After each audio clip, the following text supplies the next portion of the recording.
It's Kelly and Company. Thanks for joining us on the Tuesday edition. Love is love, isn't it?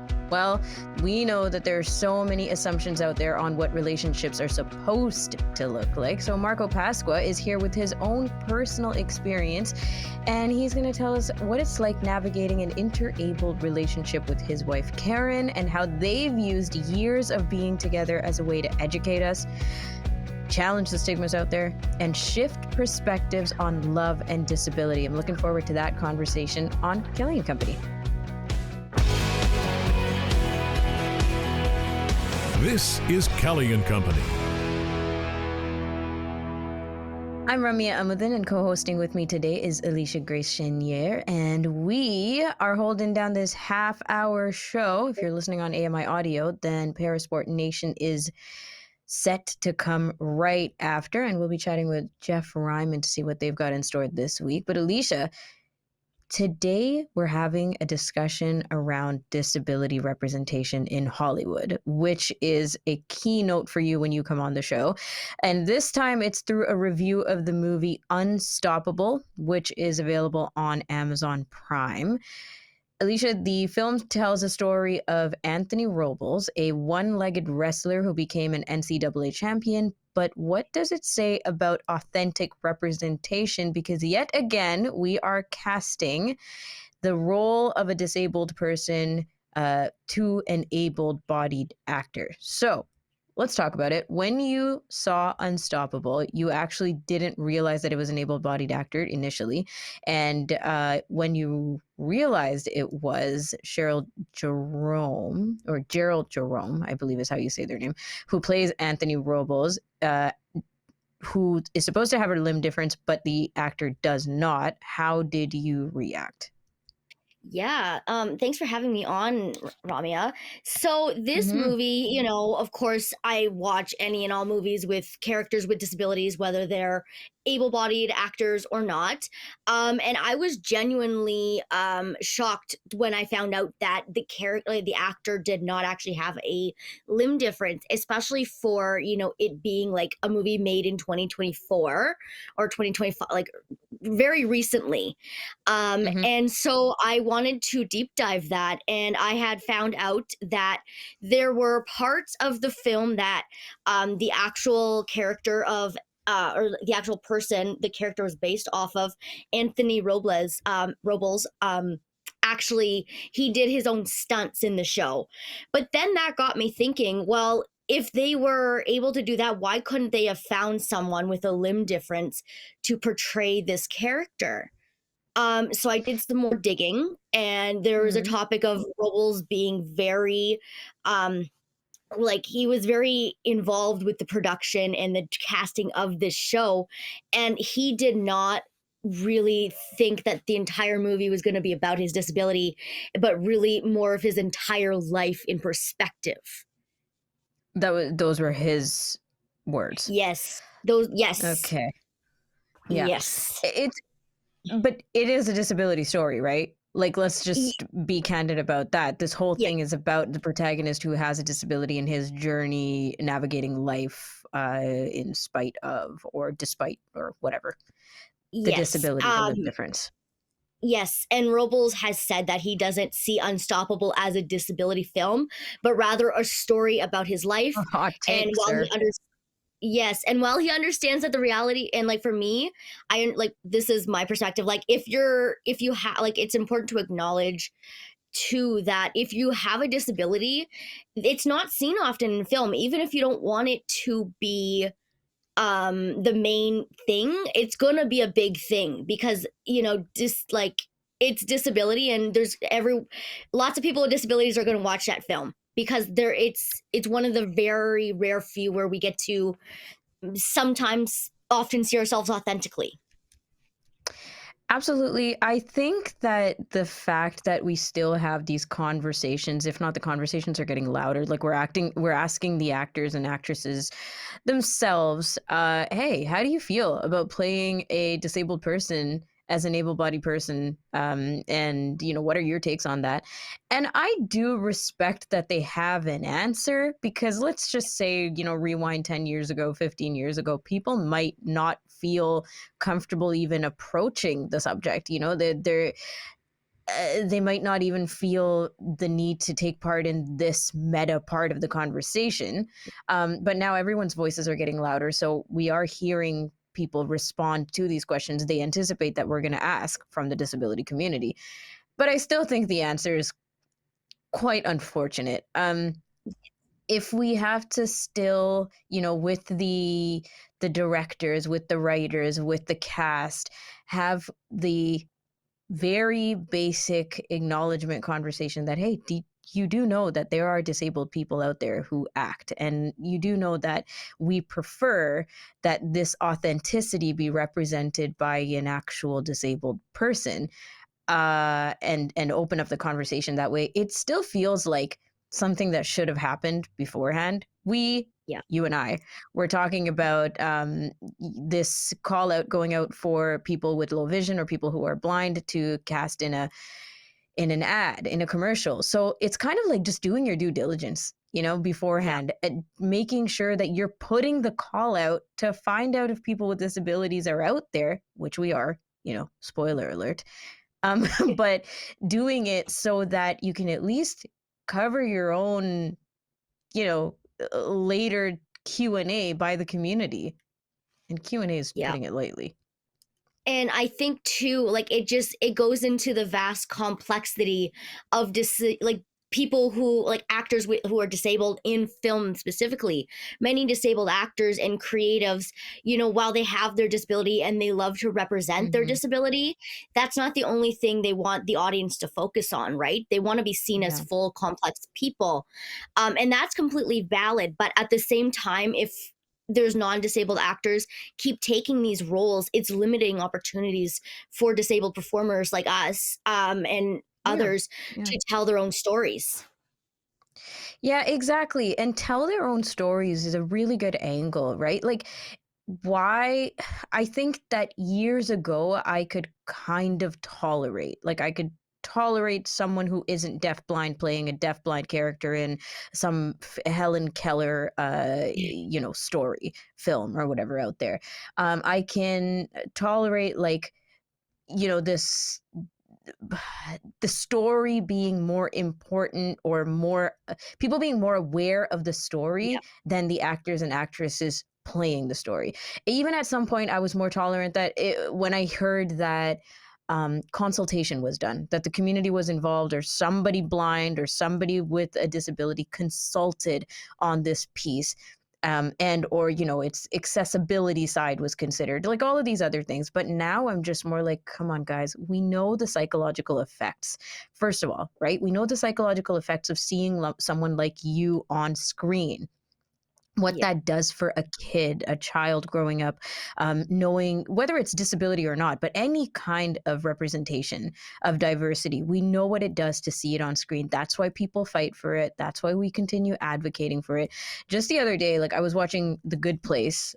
Finally, I know it's been a while, so good. but the person who yeah, the person who plays Vicky, I think it's Surdkar is the way we pronounce her last name, but she's a Tamil background, like an Indian Tamil actress. And she has my skin color. She has my features. I'm Sri Lankan. She's not, but she looks like me on screen.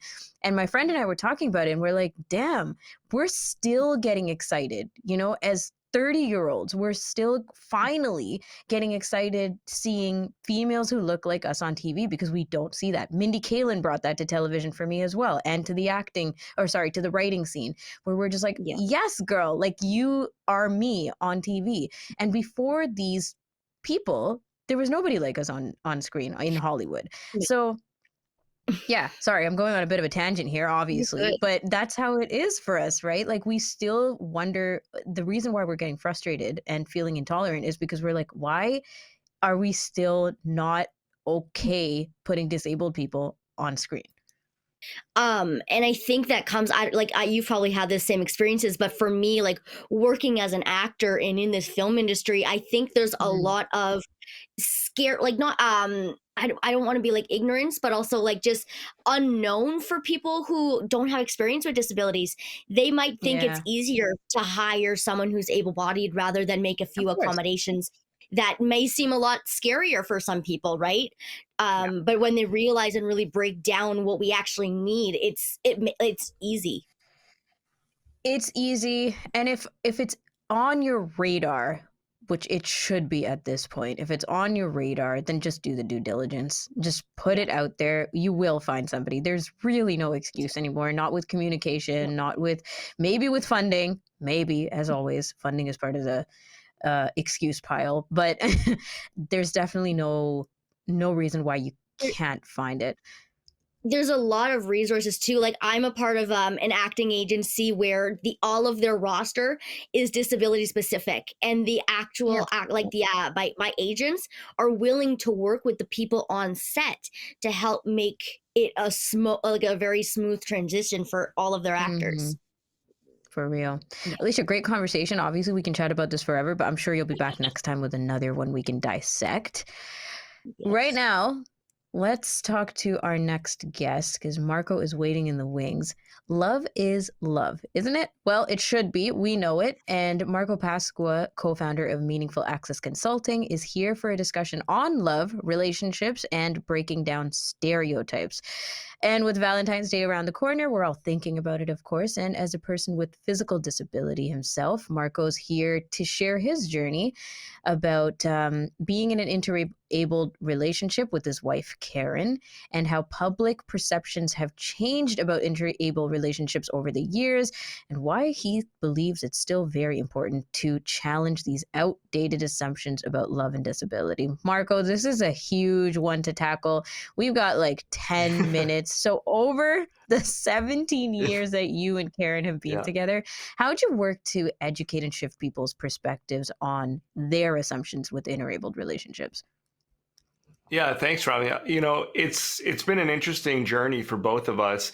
17 years ago, when we first got together, we would go out in public, and the automatic assumption from people would be, "Oh, this is somebody with a disability who's with his caregiver, his nurse, his sister." Mm-hmm.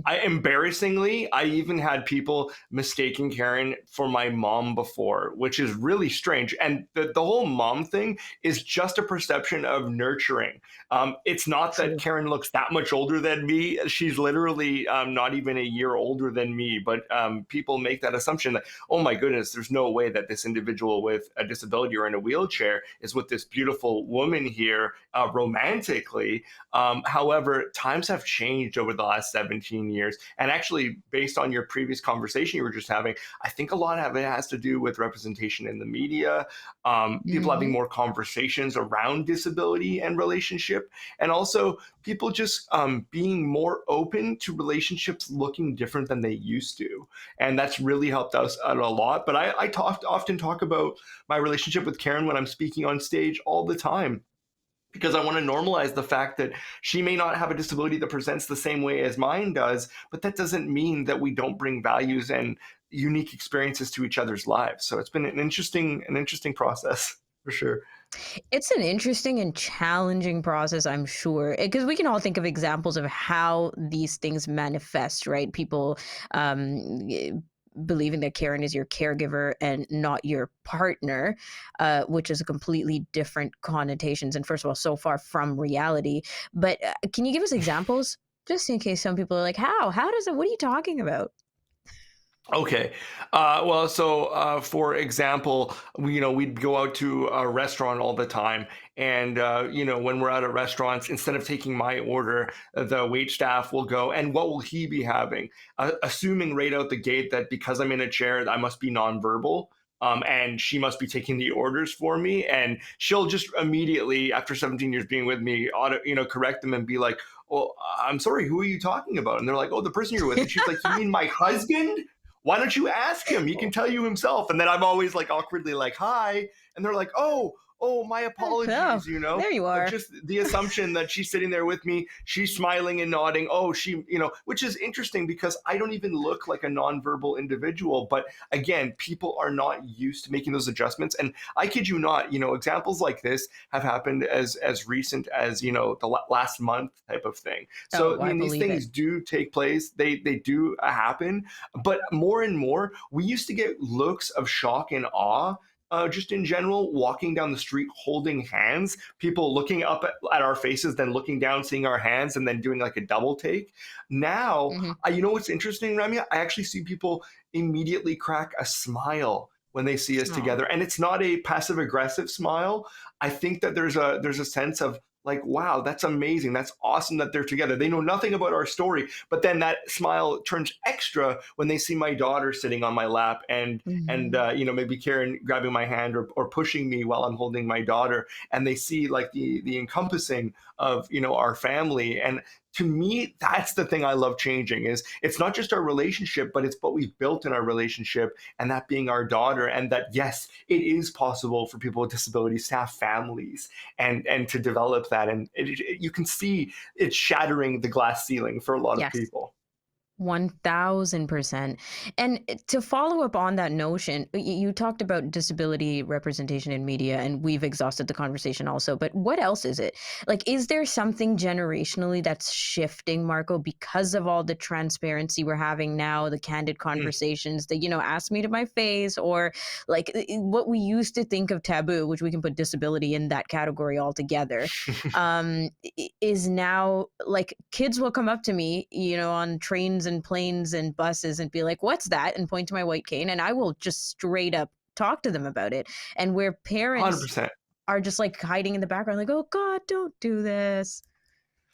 Yeah, so one of the ways in which I interact in those situations, especially, is I'll have parents who are walking by me with their child, and their child will point at me and say, "Mommy, what's wrong with him?" And right away, Mm. the mother or father will go, "Shh, shh, don't say that." And if I hear that, I'll actually go up to them and say, "No, no, no, it's okay. Don't shush your child. I actually want them to ask the question. You know what? Actually, to answer your question, there's nothing wrong with me. I just use a wheelchair to get around because it helps me move around faster. I do have something called a disability, but really the chair helps me move around quicker, just like you." And generally speaking, the child will immediately respond with, "Oh, that's cool. Hey, mom, when can I get a wheelchair? Wow, it's got flashing lights on it." And I love that, because my whole thing is like, if I can interject and actually help that child realize that there isn't so much different about me, then that child's going to grow up into an adult one day and realize that it doesn't have to be taboo, that I'm not sitting there shushing them and telling them, don't ask me these questions. But not everybody's like me. And I think that it comes down to us being more comfortable in our own skin as we get older as well. And if we change our own perceptions of ourselves, it immediately will start to create a ripple effect to change other people's perceptions about us, relationships, and everything else. I respect that approach so much, yeah, especially that you're able to interject, that you're talking about it is encouraging us to be like, okay, yeah, we can do it too, because there is some level of confidence, but also just that, hey, we don't have to judge each other, right? Like that's what it comes from, ourselves, because internal ableism is huge as well, and we don't have to judge Yeah. ourselves. We don't have to feel judged by others, and we can all just like calmly, kindly educate each other in everyday interactions. Yeah, it doesn't need to be something formal. I think it can just be, hey, by the way, I'm a human being too. This Yeah. is, I'm not just defined by my disability or by the things that, look obvious to you. There's so much more complexity to me as a human being. And I think it's about having those conversations. To your earlier question too, I also think that it has to do with, Gen Z is a lot more open-minded of a Mm, generation, just when it comes to how love shows up in the world. And I think yeah. that, for them as a generation, that I'm starting to see those shifts and those changes as well, which changes the dynamic around it. And the idea, like you say, around representation in media, like it took me, I'm also in the acting industry, off the side of my desk, so to speak, but I've been doing it since I was 10 years old.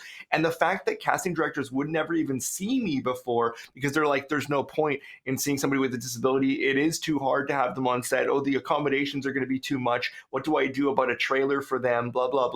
It's like, have the conversation. talk to me, see how, Yeah. yes, there are things that are different, but it's not as hard as you assume. And thankfully, Karen has helped me to break down some of those walls and those barriers, more comfortable in her own skin. People make assumptions about Karen all the time too. She For doesn't real. have a visible disability, but she has an invisible disability. And so as an accessibility consultant herself, they say, a lot of people in the disability community will be like, well, what do you know about disability? And it's like, hello, that there's such thing as invisible disabilities too. Like you're being ignorant towards your own populace. Yeah. And I just think that that's so interesting. Yeah, absolutely. Assumptions can be very interesting if we're feeling open-minded today and tolerant. Marco, thank you so much. Appreciate you bringing Yeah. your own personal experience to the table here. Well, listen, I think life is about conversation, communication, and vulnerability. I feel like Mm. if I can't be vulnerable about my own relationship and how positive it's been for me, but I also want to have listeners out there realize that there is the ability to find somebody that you love and care for, regardless of their abilities. Don't give up on yourself if you're not in a relationship right now. You're gonna find that person, and you're gonna find them in the least expected place. I can't believe that I've been with Karen for 17 years, but I can't wait for another 17 or even 50, right? So Marco Pasqua talking to us about his love life, and we're going to take a pause on love, or maybe we're not, but we are going to check in on Para Sport Nation, which is the show where Alex Smythe, the host, updates us on parasports events in Canada and abroad. He pulls back the curtains on how parasports are played and interviews parasport athletes, coaches, trainers, all the above. It is merged with Kelly and Company on Tuesdays and Fridays on AMI Audio and is available as a podcast and on YouTube. We're going to check in on the show today with producer Jeff Ryman. Jeff, you got two really cool episodes coming up. What's up today and what's up Friday? Yeah, so today we have Shelby Newkirk. She was just named the Saskatchewan Female Athlete of the Year, so a pretty prestigious award, although this is her second time winning it. So pretty impressive stuff coming from Shelby. Yeah. She dives into her swimming career. She dives into, she broke a world record earlier in 2024 leading up to the Paralympics, so she dives into that. Obviously, she was able to secure a medal at the Paris Games, so she gives us a bit of a rundown of what the last year was like and what it means to be a recipient, a two-time recipient of the Saskatchewan Female Athlete of the Year. Canada's killing it for swimming as well, like all over the place. So it's really cool that you guys are getting Shelby on. And Friday sounds really interesting as well. Not just for This the one's going to be athlete. this is going to be a really, really cool one. And I have to give Nathan Clement a lot of credit for knowing both of these two athletes personally. He knew Shelby from his days in swimming. So, if you listen to that interview, he sort of peels back the curtain a little bit with Shelby there and gets some stuff that you may not have really known about her before. And then Keely Shaw is going to be our guest on Friday. And she is sort of off and on right now in terms of her career on the track with the Canadian cycling team. Also, another one of Nathan's sports. And she's also gone into the sports nutrition side. She's got a PhD. She's got a master's degree. I believe she's trying to become a professor to teach about sports nutrition. And here's where the kicker is, Rum, is that it's not just any regular sports nutrition. It's a focus for para athletes. So I think that's kind of a unique angle because, I feel like sports nutrition and para sports nutrition, while there could be a lot of similarities, there could be a little bit of differences as well. So she's a Paralympian and she's a sports nutritionist and she's Nathan's friend. So I think this is going to be a very fascinating episode to air on Friday. Definitely. I'm super curious about those differences, especially if you're working out in facilities that are made accommodated for para athletes, right? Like we know Variety Village in Toronto. We know the Pan Am Center in Toronto as well. I represent Scarborough twice there. But there's like really interesting ways that you can tackle, I guess, nutrition, the fitness side of things with specialized equipment, specialized diets. So coming straight from a professional, and it sounds like she's got a lot of experience and education under her belt. Very curious about what she's got to say. Yeah, I think this is going to be so fascinating. This is the first time we've ever really dove into more of a training aspect, especially with somebody who is a nutritionist, a sports nutritionist, Yes. a para sport nutritionist. It's such a different angle. And I know we've picked Nathan's brain a little bit, what a training day looks like, what an off day looks like, maybe a little bit of nutrition here and there, but we really haven't taken a huge deep dive into this. And so I think it's really going to be fun and fascinating to see what she has to say, because somebody, I'm not a professional athlete by any means, but I like to live somewhat of a healthier lifestyle. But Sure, I'm just yeah. curious to see what goes into it each and every day, for being a very high level athlete. And so, Right? like I said, she's going to become a professor. So she's not only a nutritionist, she's trying to teach this stuff too. So I hope she's able to teach us something come Friday's episode. This is a very like popular question for a lot of people, right? Like eating right and pre-workouts and post-workouts, or what is the best kind of nutrition for this kind of strength building or for cardio? Like if you're a gym rat, what do you do? Right. So I think that people are going to be highly anticipating all of your questions and Alex's questions and Nathan's questions to Keely. Nice. Thank you so much, Jeff. Always a pleasure talking with you, Rum. Chat next time. Yeah. And we rarely talk anymore. Really? Like Jeff and I barely get on the same airwaves anymore. It's it feels like a throwback. Take care. It is. See you, Rum. Jeff Ryman is producer of Para Sport Nation, hosted by Nathan Clement and Alex Smythe. It's available Tuesdays and Fridays right after Kelly and Company on AMI Audio, but you can check them out on YouTube and podcasts. Is forgiving ourself the first step to understanding affection from external sources? Frances Wong is back, and she's going to talk about radical self-love and how it all connects in the end. Kevin Shaw is going to teach us how to write business valentines for those hard-working companies that we love so dearly. And Michael McNeely is back to give us his candid review of this year's Sundance Film Festival. Looking forward to all that and more next time on Kelly and Company. Thanks for tuning in to Kelly and Company. Follow us on all social media, and don't forget to like and subscribe to the channel for more.